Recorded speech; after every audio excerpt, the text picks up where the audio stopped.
welcome back to The Watch. And look who I'm joined by. Hello. Who's this guy? Who are you?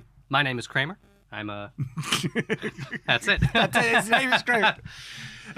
So we've been collaborating and working with Kramer for a bit already. And now Kramer's come and visited us. And while you're here, we're doing some work together. Yeah. We're making videos. And you are passionate about Lord of the Rings. Oh, yes. Very much. Very much so. And you showed me a certain article that has been done by Screen Rant. Yeah, well, I mean, I figured the horse is already dead. Why not just beat it a little bit more? Yes, so this article says 8 things The Rings of Power does better than Peter Jackson's Lord of the Rings movies. I have a feeling this is just a cope, but I am curious to see if there because there might be a good point in there somewhere. Now, who knows? You're a true purist fan. I wouldn't say that. I would reserve that for the people that are even like, I don't even like the movies. All I do is read the books. Okay, that's a true purist fan. It's a little bit of like a no true Scotsman fallacy.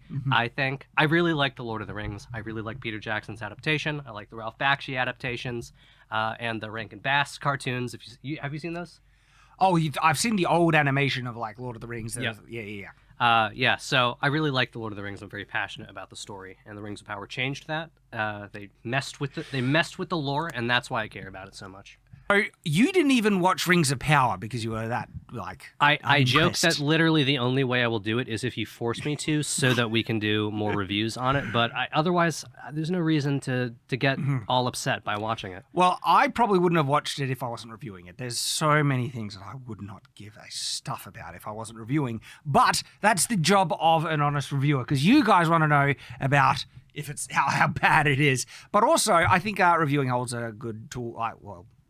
Job by holding them to the fire, basically keeping them to account. And what they claimed and what they tried to pull with Rings of Power was just unimaginably ridiculous, dishonest. Like they just flat out lied about so they doubled back on themselves so many times in the various articles before the show even came out. It was just, that's how I knew it was going to be bad. It was one of the reasons. Unbelievable. All the marketing was just so deceptive. And then the show came out. And let me tell you, Kramer. Vindication. It was one of the worst pieces of media I've ever seen. Now, there are like grades of bad. You have to put them into categories because, like, She-Hulk is another one you probably have avoided like the plague. Like, rightly so. I would not. Oh, it was so bad, right? That was one of the worst pieces of media I've ever seen as well. But it's like they were trying to go for a cringe comedy kind of thing, and it's so bad. Rings of Power is one of the worst pieces of media I've ever seen when they were actively pretending for it to be high art, right? And it's a completely different category as a result, but still it's just astronomically bad. And it really put the nail in the coffin, because one of the lines is, well, how do you know it's bad if you haven't seen it yet? It's like, we know. we know. We can tell. There are signs. I did a video, I think it was with Nathan, about the signs of how we knew it was bad. And there's that meme where you see someone ready to do a dump on a plate. And it's like, why are you crapping on my plate? They're like, how do you know it's going to be crap? It's not even out yet. Yep. It's like... It's a good meme. It's a great meme. And there was all the signs there. And you were absolutely right. Like, Rings of Power was just awful. Now, having said that, I have been wrong before. There were Dungeons and Dragons, surprisingly enjoyable. House of the Dragon. Yeah. Have you seen House of the Dragon? I have. I did watch that because I watched your review and I was like, okay, maybe it's worth my time. I did not like it as much as Game of Thrones. I didn't find the characters to be as engaging emotionally, but it wasn't bad. And they certainly didn't do any of the crazy stuff Rings of Power did. I loved House of the Dragon, and I thought that was going to be a dumpster fire. There were some big red flags there. But those are the exceptions. The standard rule is these red flags are pretty reliable. And with Rings of Power, 100%. They raised every single one. Every single one. And so now we have this article by Screen Rant. I never really considered them as like, I don't really read the articles, and maybe I'm completely wrong, but I thought they weren't absolute dog crap kind of thing. Well, I don't either. And this just like popped up in my Google feed, and I'm like, I saw it and I was like, well, one, Rings of Power came out a little while ago. The new season's not coming, so why is this article relevant? But also, What are you talking about? Yeah, like, I've seen Rings of Power, and it's like, this is a very bold claim. So let's find out. We've been wrong before on different things. Not on this particularly, but what do you think? Is I gonna prove us am wrong here? very skeptical, but let's see what they claim is better than the Peter Jackson Lord of the Rings movies, because these things are night and day. All right, you got the mouse, so Sure. let's scroll down. Yeah. So first one. Number 8. Rings of Power makes Sauron a more interesting character. Yeah, I feel like that's said by someone who hasn't read the Silmarillion, though, because like he's a super interesting character, and they made him more boring. And like they took out the stuff in the books of him being the deceiver and showing up and like looking all fair and trying to convince people and it working, and they just made him like a guy. I'm really interesting that they framed it with interesting. Now, the whole framing of the article is that this made it better. Interesting is a non-word, according to Viggo Mortensen, who played Aragorn. Well, there we go. I hadn't heard it. That's from the movie Captain Fantastic. Like, super good movie that he's in. And interesting is a non-word. So it kind of depends on the delivery. I've used interesting many times, like where you see something bad, you're like, that's interesting. But also I've used it like, this is really interesting, you know? And so it almost feels like they're hedging the bets of the words. But the whole framing is that it's better. And by better, so they literally are meaning Sauron in Rings of Power is better. That's the 8 things that Rings of Power does better than Peter Jackson.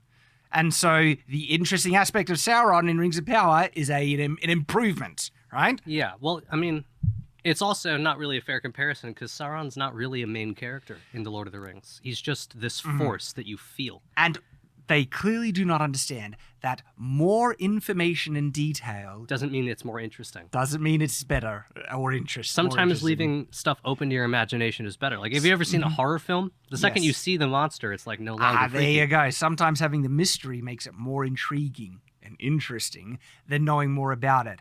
Sauron, now, according to Rings of Power, is a pathetic character.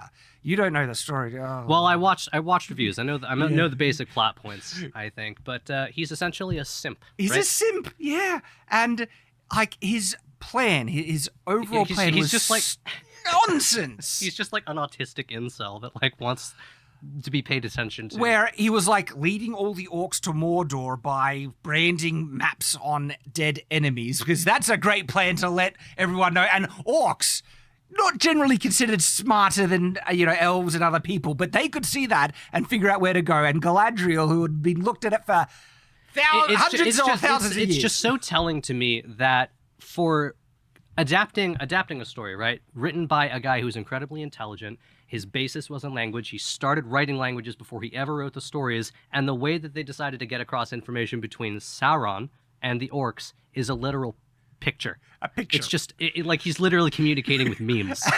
And Galadriel could not figure it out. She'd been looking at this thing for hundreds of years, but orcs could, by the way.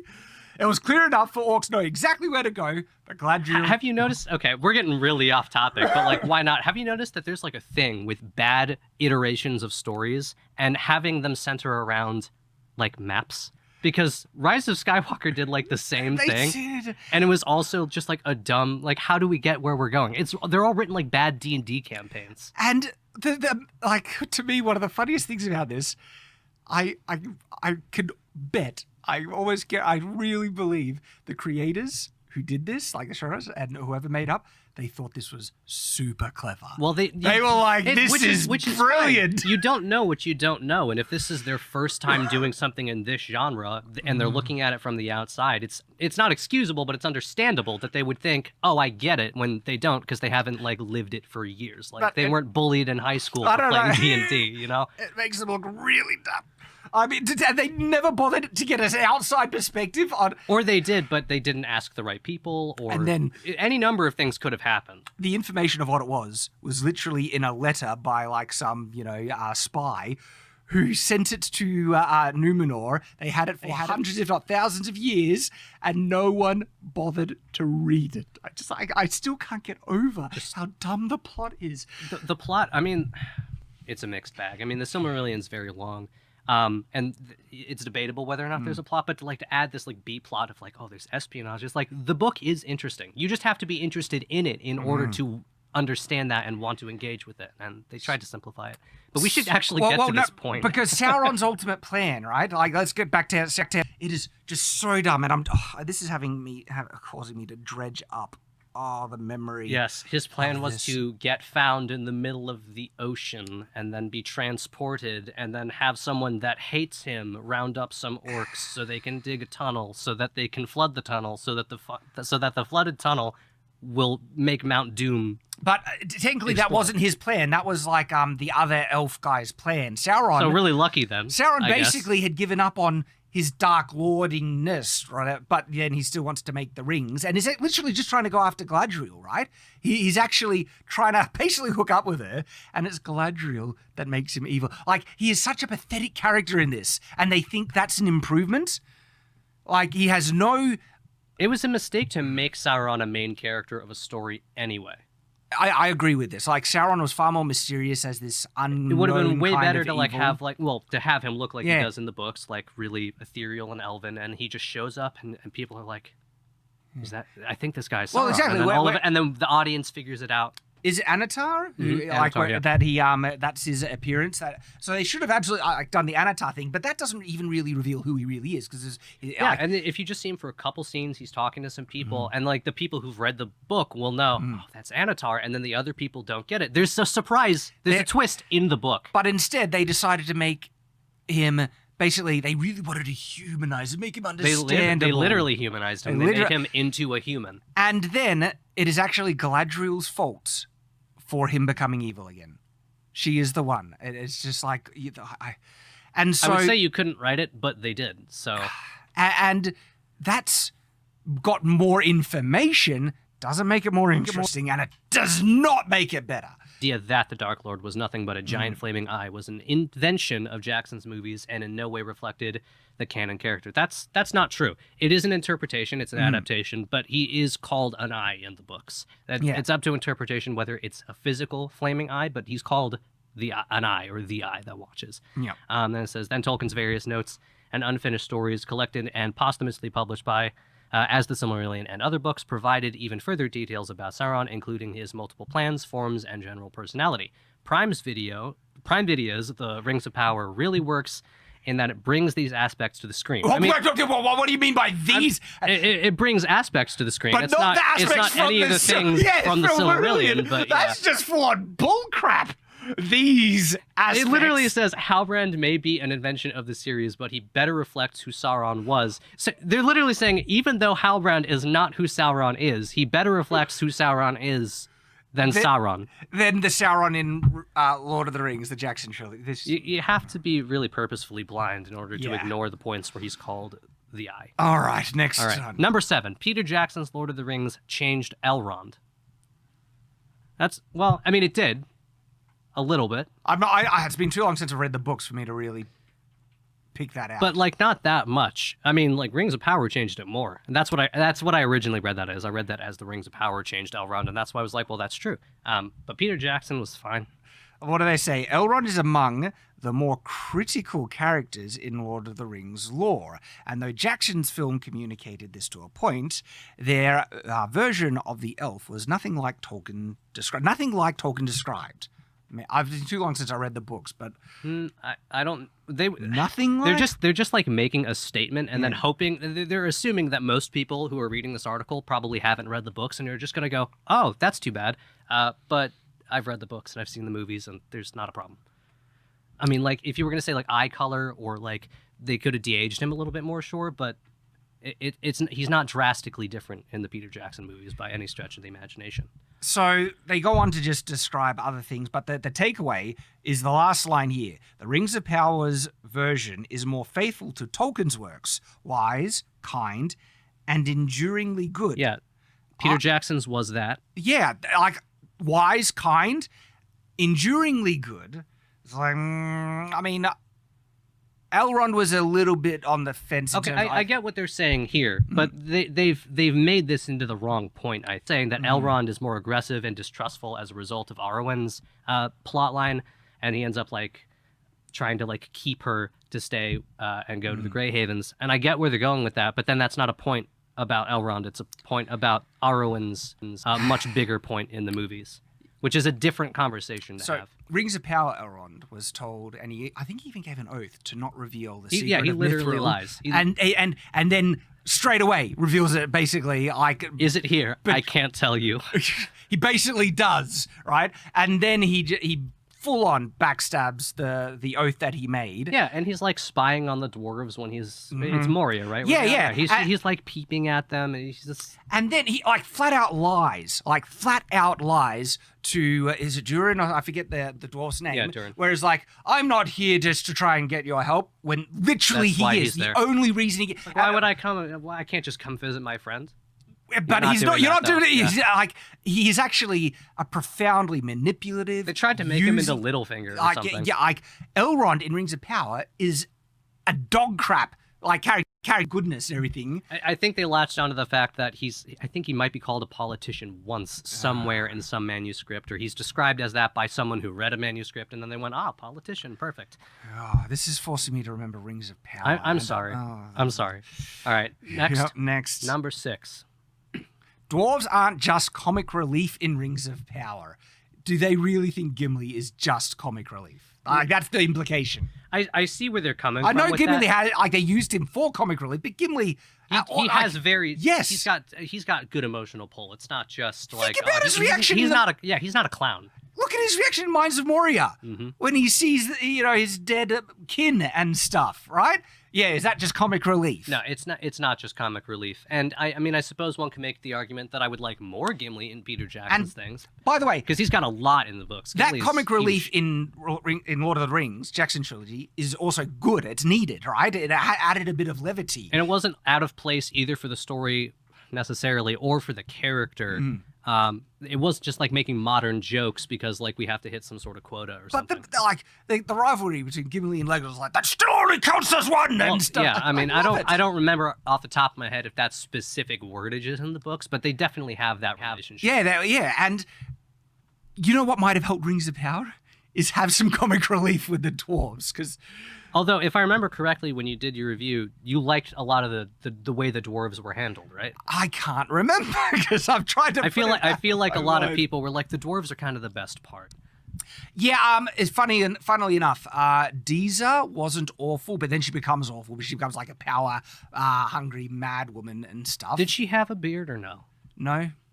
Okay, because they like said that. They said that she did. It was just small and you couldn't see it, and then they said that she didn't, and that's okay. So they played both sides. Well, at one point, I think it was one of the costume people. They literally said, "We stood there and put every follicle. I saw the beards. Though our dwarves have beards." They said that, and comes out the female dwarves didn't have beards.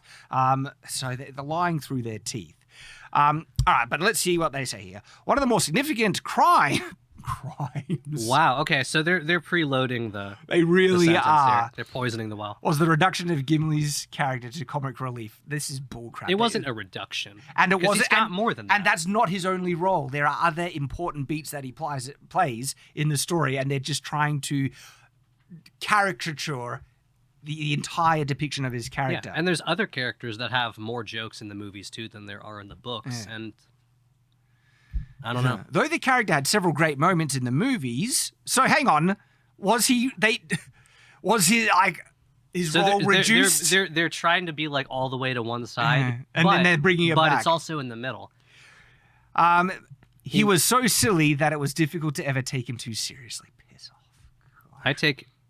Every time I watch The Lord of the Rings by Peter Jackson, I cry more and more throughout the movie because it just means so much to me, and Gimli is no exception. So maybe this person's just not like getting into the vibe with the movies as much. Look what they say next. Since he was the only dwarf in those films. That's not true. That is not true. I mean, he's the only prominent dwarf, but language is important. He was the only prominent dwarf in the books too. You know why? Because there was another war happening in the north, in Dale, and the dwarves were doing that. Yeah.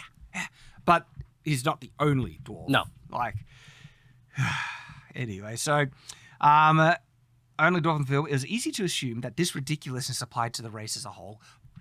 It's easy to assume that if you're prone to making assumptions, which maybe you are, person who wrote this article, but I'm not. And also, you could just And they try to credit Rings of Power with bringing a level of seriousness to the dwarves. It's like, really, did you not see the Hobbit trilogy with dwarves? There's a lot of dwarves. I mean, if this article were written about the Hobbit, we'd be having maybe a slightly different discussion here, because I think there was a lot of extra comedic stuff for the dwarves that But also, who's the main dwarf again? Thorin. Thorin is a very serious dwarf in that trilogy, right? Yeah. So is Balin and Dwalin. Yeah, and it's like they're trying to credit Rings of Power to bringing some seriousness to the dwarven race. Yeah, as if Peter Jackson's films were just like this slapping my knee comedy the whole way through. And as if like we didn't get a lot of dwarven culture in the Hobbit trilogy. And I'm not saying the Hobbit trilogy is great, by the way, but we did get dwarven culture in it. Dwarves are so underrated. I want more dwarf content.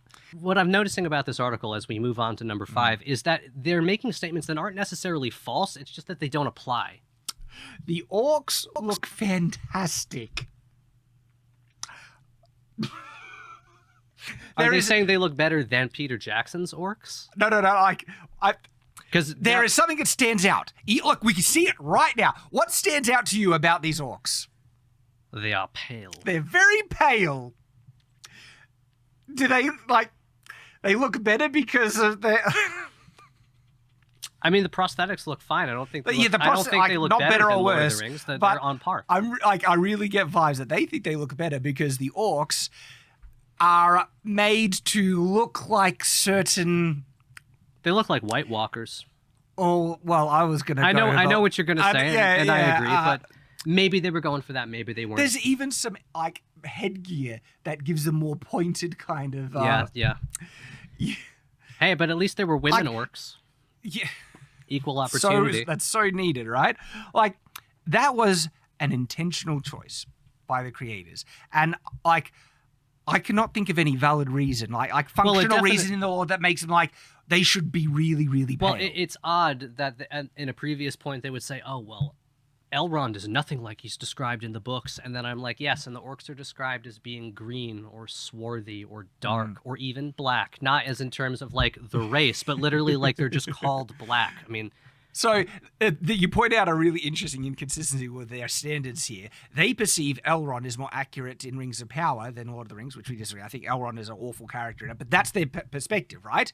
The orcs are objectively less accurate to the descriptions in Lord of the Rings, but they're better. Credit where credit is due. I don't know if it's that severe when they hit sunlight, but it's definitely a thing that orcs don't travel in sunlight. Uruk-hai do. Mm-hmm. Oh, but they're very inconsistent with the sunlight. Sure. Well, I mean, we can only expect so much from people that have never written anything before. But like, it's pretty. Like, they have times when orcs just like, yeah, and then they'll fight in the sun and they're fine. It's like, gosh. So what do they say here? Do you? Sure.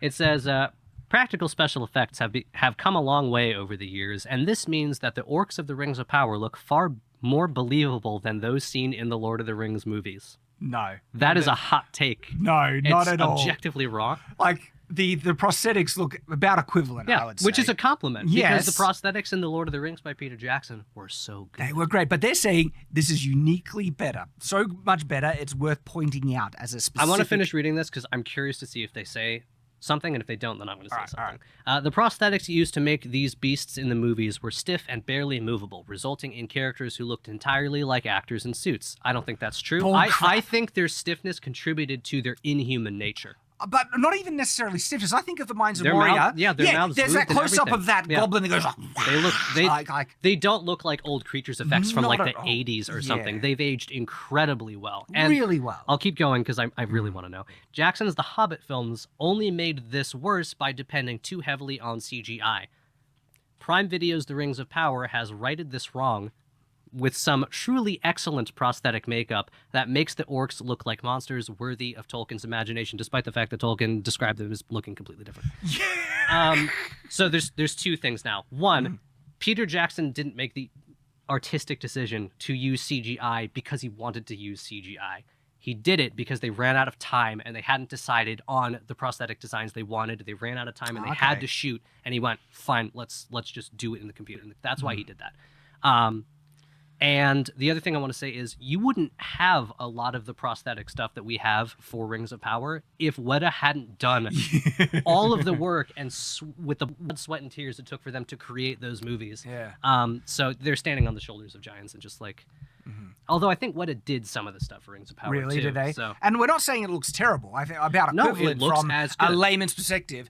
When they say like stiffness, I think of like, looks like meat's back on the menu, boys. I don't when I'm watching that, I don't think I'm looking at a mask. No, Yeah. it looks like an orc to me. All right. Number 4. We're getting... Peter Jackson's Lord of the Rings ruined Isildur. Oh, and Rings of Power didn't just make him into a coward. Isildur in Rings of Power is this wet rag, doesn't know what he's doing character. He's gotta go find himself. Oh, and then he like What's west of Westeros? gets one of the boats burned down, and because he means like sorry. Let's see what they say here.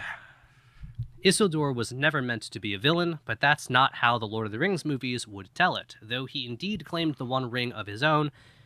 You mean for his own article? The idea that Elrond led Isildur to Mount Doom just for the man to give an evil smile and refuse to give it up is entirely unique to Jackson's films. Instead, like everyone else who fell victim to the ring, the tragic king of Gondor is meant to be a cautionary tale. Though the Rings of Power has yet to reach this point in Isildur's story, he has been portrayed in a far more sympathetic light, which is more accurate to canon. I don't think this applies when they say sympathetic light, because the Isildur Rings of Power isn't going through the same kind of situations as Lord of the Rings. And also in Lord of the Rings, there's not a lot of time to devote to Isildur. Yeah, that's what I was going to say. Like, I see where they're going with this, and how someone who like hasn't read the external source material, and we often say you shouldn't have to read something in order to understand something that you're watching. Yeah. It is recommended if you like Lord of the Rings to read the books. But I can see how someone would look at that and just go, oh, he's just a bad guy. But at the same time, the Isildur in Rings of Power is not an engaging, impressive character. He's if really he boring. had been the one training with Galadriel, and I think I have said this before, actually, if he had been the one training with Galadriel with the rest of those recruits, that would have been great for character development. But if he was actually competent and good and was able to hold his own. I watched that scene just because the fight was just bad, but I watched the whole scene because I wanted to see it. And he like runs up, and I'm like, oh, Isildur's gonna get involved, and then he doesn't. I'm like, oh, cool. So major character, absolutely sidelines, but his friends who are completely made up, they get a moment. That's cool. I mean, why not make him captain right there? He gets kicked out of the army and he gets tagged along to like feed horses or something. Yeah, very sympathetic. Kicked out of the army because he's incompetent. And it was his fault as well, right? And this whole so there's a burning boat, right? And there's two people swimming out of the dock, and they're like, gee, who caused the boat burning down? I don't know. I just saw this guy and I'm helping him. Yeah, so he's directionless, a coward, and a liar. Yeah. So that's good. Better. Yeah, that's better, right? Number 3. Rings of Power gives elf characters more variety. Yeah, because like... Are they referring to like, the way Wood they... elves and the Sylvan elves and the Noldor, that just wasn't good enough. Okay, so this is the thing, right? Lord of the Rings elves are described pretty specifically, okay? And people who love Lord of the Rings and stuff like that want it accurately depicted, especially in the visual sense, right? Now, of course, Peter Jackson, he had to take some liberties, but there is some respectful liberties, and then there's not giving us stuff and just injecting stuff because modern day, right? Right. When it comes to D&D, D&D has a black elf in it. Sure. Not a problem. Perfect. I look at drow elves and everything like that. It's very cool. Or even if you like, it's D&D. Yes. It's a game defined by your imagination. It's literally your story. You're exactly. creating. It so can be however you want. The variety and diversity absolutely makes sense. Perfect. Lord of the Rings, this is not the same. No. This is Middle Earth. It's about being true to the story. Exactly. It has nothing to do with wanting to offend anybody. It has nothing to do with not liking anybody. It's just simply elves look this way. And they don't have dark skin. And there's there's something to be said for like adaptations or liberties that Peter Jackson took that help the story. Like there's a big debate on whether or not elves in Tolkien's world are supposed to have long hair.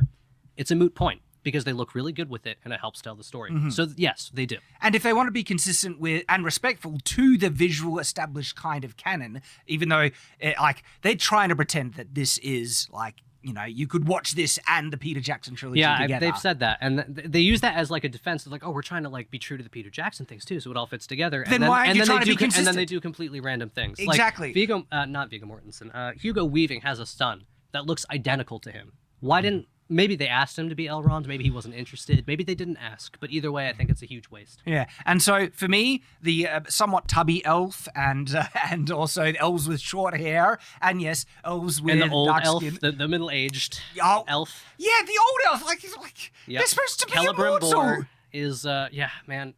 Listen, the Shadow of War games don't honor the lore either, but at least they like look good, So funny that they were appealing to Rings of Power is better because the dwarves are more accurate. Elrond is more accurate. The elves are not, and now Rings of Power is better because the elves are less accurate. Yes, perfect.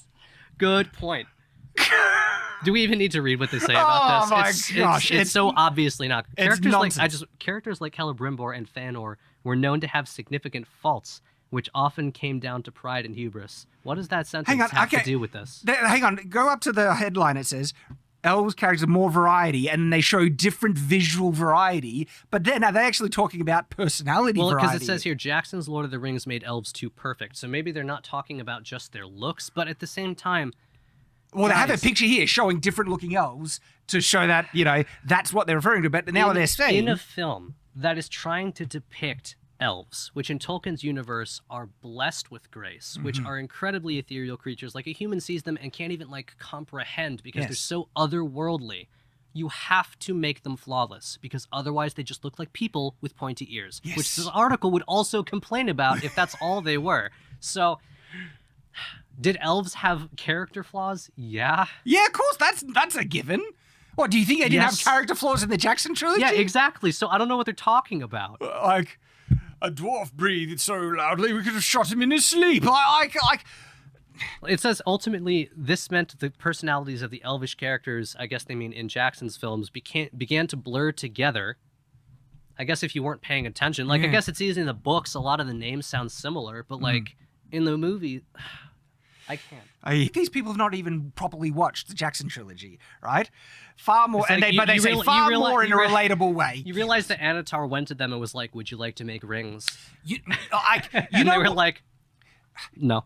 You know what the Rings of Power did manage to do? They managed to make Galadriel look petty, petulant, completely like narcissistic in the extreme. Like, who is this human that speaks to me as if he has any idea who I am? What a clunky sentence. It's awful writing, but also Galadriel comes across like a petulant, spoiled brat, and you hate her. Like, that is not making, they're so more relatable. No, it makes them despised more. Right. She does not act like someone who is thousands of years old. Yep. Well, and I do want to make a caveat just because, I'm an actor as well, and I just want to make it clear. It's not necessarily Morfydd Clark's fault, and we don't hold anything against her for her performance. It could have been the director, it could have been the writers, it could have been just the edit. It could have been anything. The fact remains that Galadriel in the Rings of Power was not portrayed how I think she should have been. Not even close. It's the whole girl boss thing. They wanted her to be a girl boss. Yeah. And they literally said they're going to make her full of piss and vinegar. Yeah. That's the quote. I mean, it's just not the right take. And Galadriel had such power without needing to hold a sword. Like, it was a really... If you wanted a character that pictured feminine power... Galadriel was perfect for it, but let's make a dude. Blanchett does such a good job. She stands completely still, and she commands an entire room. That's power. Exactly. But what Rings of Power did with Galadriel was basically a mask-off moment where they felt women can't really be seen to have power and authority unless they act like men, which is such an insult to women and feminine power overall.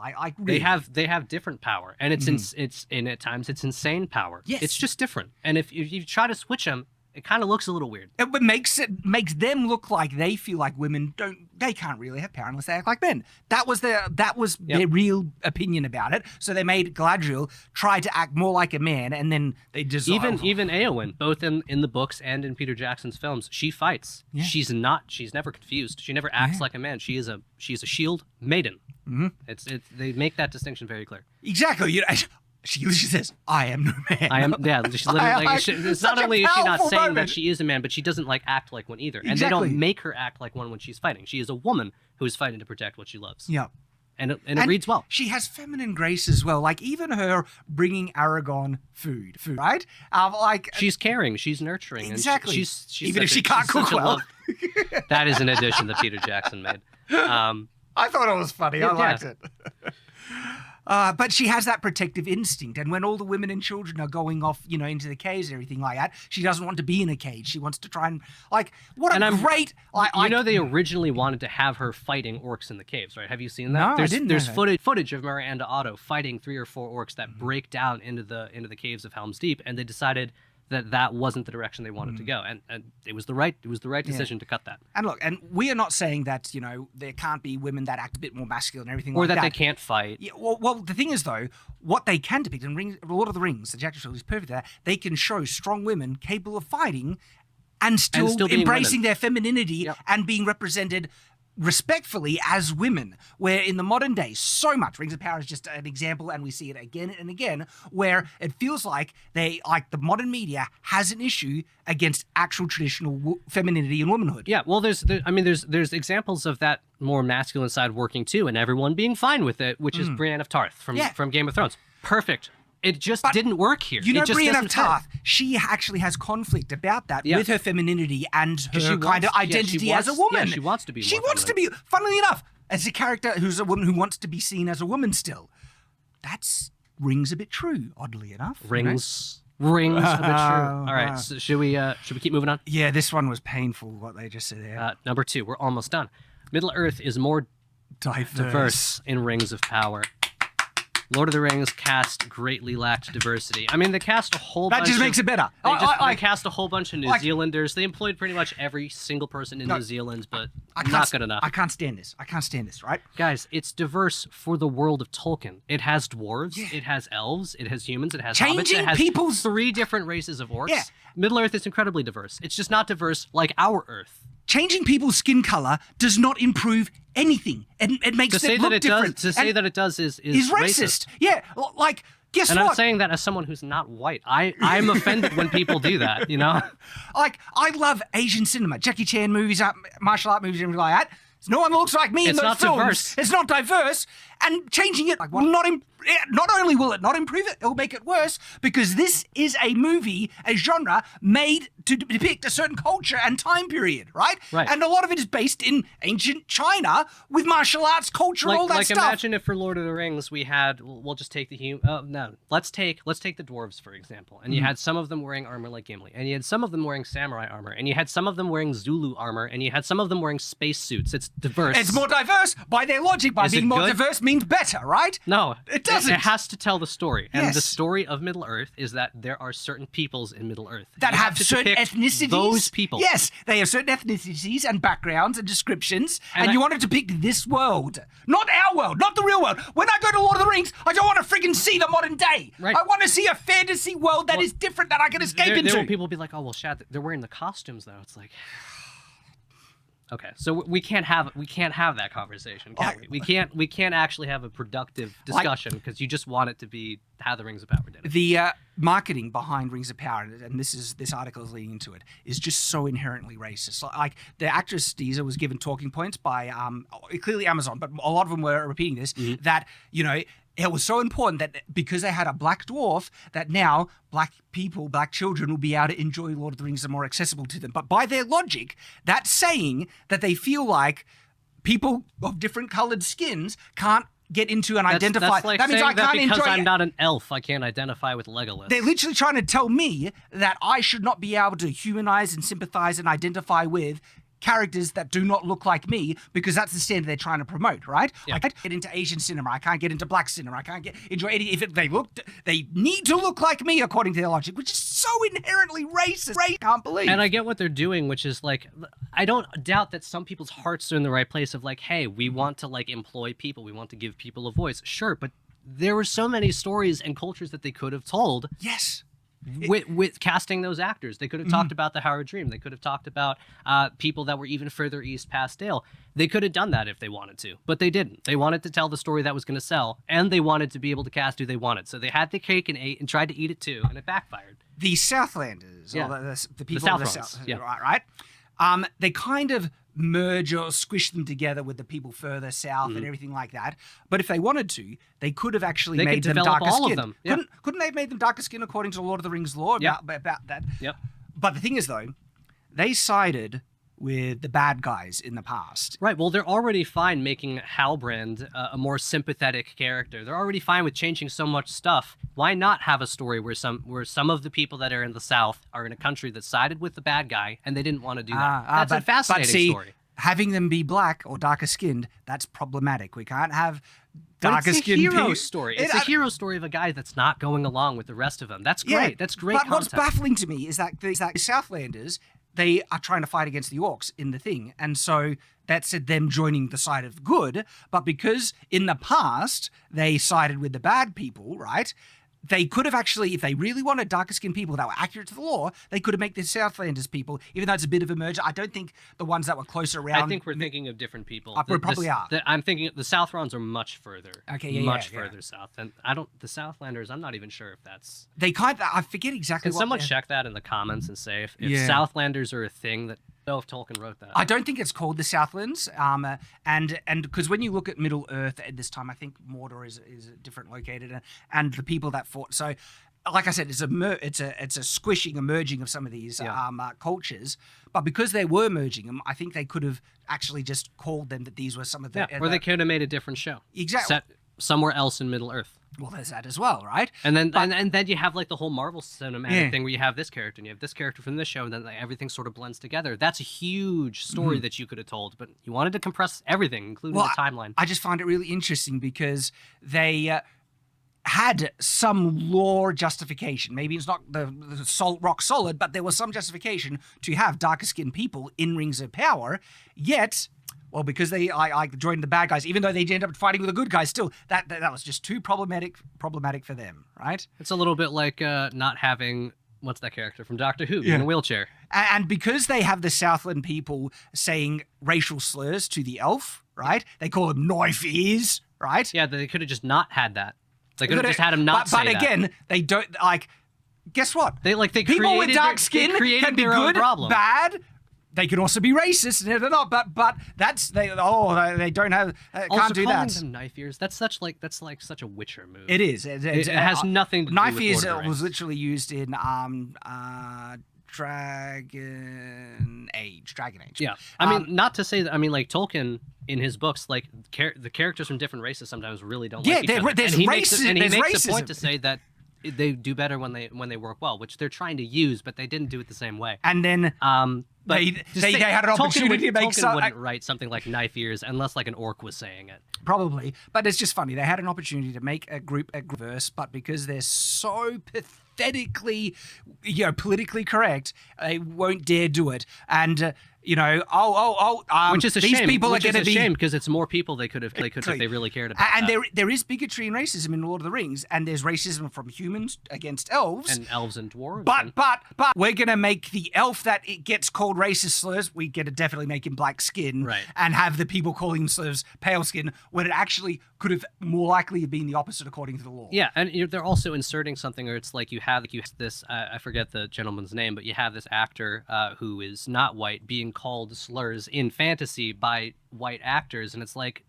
you could have just not done that, right? Yeah, like if you didn't feel so strongly that you like needed to make the point that racism bad, you didn't have to have the dialogue to begin with, and then you don't have this awkward situation where someone saying that racism is bad is having to like act that he's having racism done upon him. And then the depiction of the races and the shoehorning, the modern day narrative. Yeah, I mean, inevitably there's going to be some people that don't understand it when we say that the casting or whatever of the Rings of Power is racist. There are going to be some people that just like don't understand what we mean, but it's like soft bigotry. It's not the aggressive like hard bigotry you see in the movies. It's a very backwards sort of malicious level. Yeah.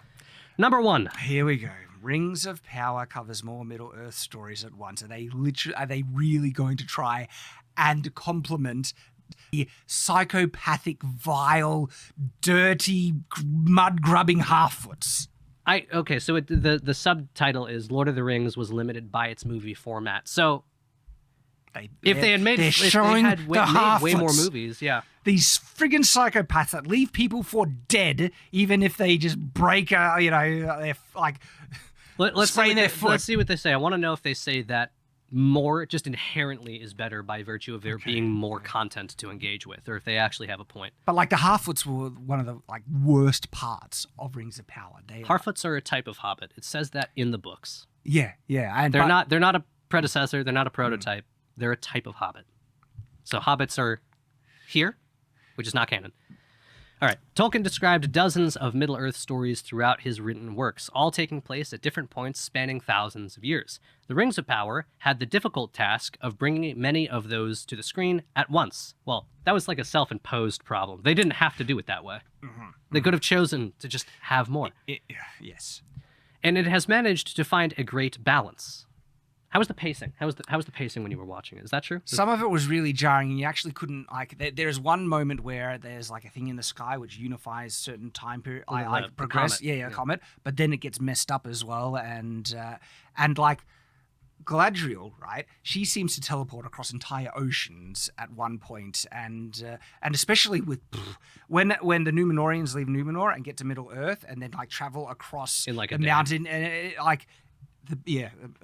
the time progression is a disaster. But they were able to tell more stories by like erasing the size of Middle Earth. So. I can't believe they're saying there's a compliment. Like you can cut all the Half-Foot stuff in Rings of Power, and it would markedly improve the show. It'd still be terrible, but it would be an improvement, right? Because the Half-Foot arc was awful, legitimately awful.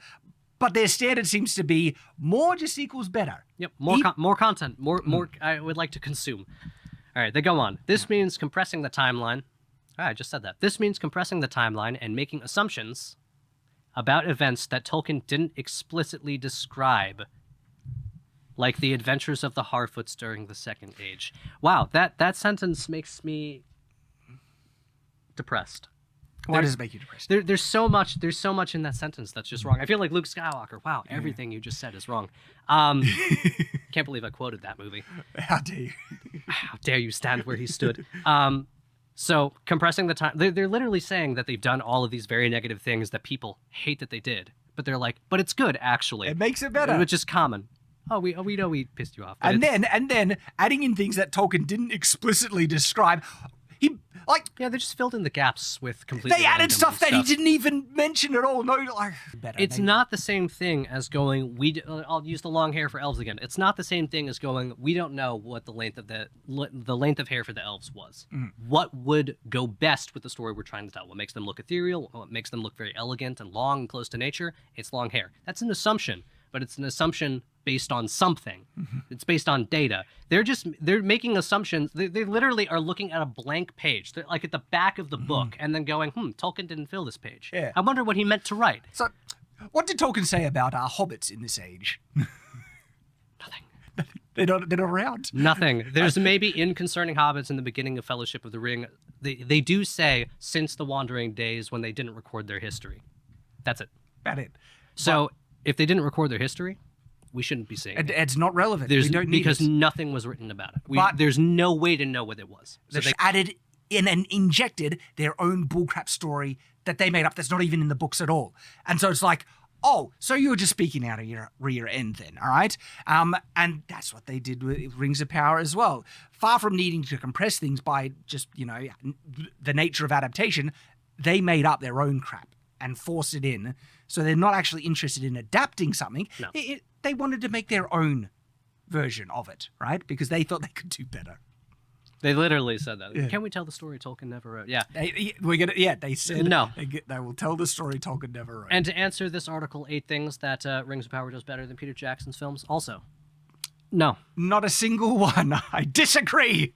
Screen We rant. can agree to disagree, but I feel like you're wrong. Even objectively, this is. Oh boy. So that was a doozy. That was. So the cope for Rings of Power is still around. Yes, still coping. Still coping strong. It is still one of the largest dumpster fires ever made. It's like one of the worst. Like the dialogue is so bad. That could be another video, all in itself, for you to critique how to write good dialogue. We have episode by episode reviews of Rings of Power, and it takes us like over an hour to break down these episodes. They are like unbelievably bad. Even just if you're just out of interest, you can go watch the first episode review and just my commentary on the opening scene, just to get an idea of how bad it is. Oh boy. So. Well, sorry to do that to you. Yeah, thanks sorry for to sharing. Force you through that. Relive old memories. But wow, there we go. But I'm very interested to see if there's any more Cope that we'll see. We will, and season 2 will be. The Kobo will come back in full stride for season 2, I'm sure. But we're not going to let it slide by. Stay on watch.